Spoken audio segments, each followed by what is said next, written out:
লন্ডনের হিথ্রো বিমানবন্দর থেকে ঢাকার উদ্দেশ্যে রওনা দেওয়ার আগে ছেলে তারেক রহমানের প্রতি উপস্থিত সবাইকে এভাবেই খেয়াল রাখতে বলছিলেন বিএনপি চেয়ারপারসন খালেদা জিয়া। এই একটা জায়গায় পৃথিবীর আর সব মায়েদের মতো তিনিও মমতাময়ী। তাই তো সব বাঙালি মায়েদের মতো ছেলের চিন্তায় অস্থির খালেদা জিয়াকে বলতে শোনা যায়, আর কতক্ষণ দাঁড়ায় থাকবা।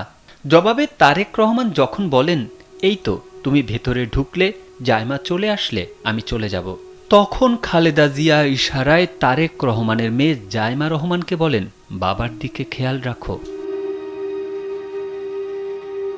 মেয়েকে বাবার প্রতি খেয়াল রাখতে যিনি বলছেন, তিনি নিজেও অনেক অসুস্থ, সোজা হয়ে বসে থাকতে পারেন না।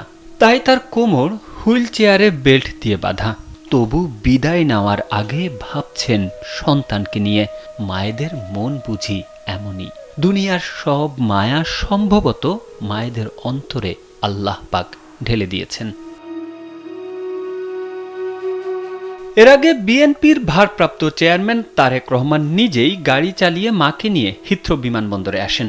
এ সময় বিমানবন্দরে পরিবার ছাড়াও স্থানীয় নেতাকর্মীরা খালেদা জিয়াকে বিদায় জানান।